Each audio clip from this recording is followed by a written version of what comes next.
उर्दू जी मशहूर चवणी सोने पे सुहागा त सभु कंहिं ॿुधी हूंदी, पर छा तव्हांखे इन जी हक़ीक़त ख़बर आहे? इहो इन करे चयो वेंदो आहे त जेकॾहिं सोन खे इन मुरकिब सां धोइजे त इन में वधीक चमक अची वेंदी आहे। इहो पाणीअ में हल थी वेंदड़ मुरकिब आहे जंहिंखे कीमियाई ॿोलीअ में सोडियम बोरेट, सोडियम टेट्राबोरेट, डाई सोडियम टेट्राबोरेट चयो वेंदो आहे। उनखे मुख़्तलिफ़ धातुनि में विझिजे त इहो उन्हनि जे पघिरण वारी हद खे घटाईंदो आहे। बहरहाल अॼु असां अव्हांखे इहो ॿुधाईंदासीं त इहो मुरकिब सिहत जे कहिड़नि फ़ाइदनि वारो आहे। इन मुरकिब जी तासीर गरम हूंदी आहे, इन करे उनखे ख़ासि करे सियारे जी मौसम में इस्तेमालु कयो वञे थो। खंघि, नज़ले ऐं ज़ुकाम में इहो बहितरीन नतीजा ॾींदो आहे। उनखे कचो, घणे मिक़दार में या घणे वक़्त ताईं इस्तेमालु न करणु घुर्जे। इहो हिकु अहिड़ो कुदरती एंटीऑक्सीडेंट आहे जेको दिलि जी बीमारियुनि खां बचाए थो ऐं जिस्म में कोलेस्ट्रोल जी सतह खे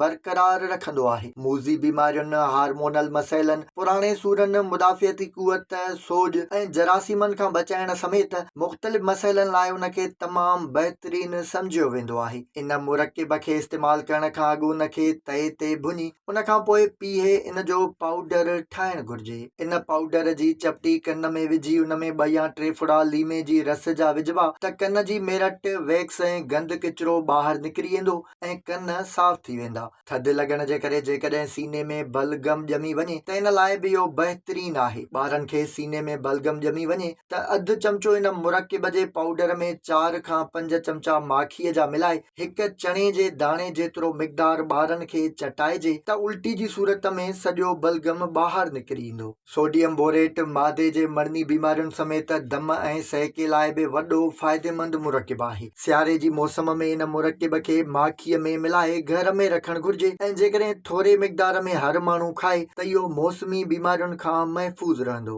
रोज़ सुबुह जो 1-1 ग्राम इन मुरकिब जो इस्तेमालु वधियल पिते खे घटाईंदो आहे ऐं बुख लॻाइण लाइ पिणु बहितरीन आहे। चमड़ी जी ख़तरनाक बीमारियुनि, दाद ऐं चंबल जे इलाज लाइ बि इन मुरकिब जो इस्तेमालु इंतिहाई फ़ाइदेमंद साबित थिए थो। इन लाइ इन जे पाउडर में थोरे मिक़दार में लीमे जी रस मिलाए ज़ख़मनि वारे हंध ते लॻाइजे त थोरे ई ॾींहंनि में चमड़ीअ जे मर्ज़ मां जिंद छॾाए सघिजे थी।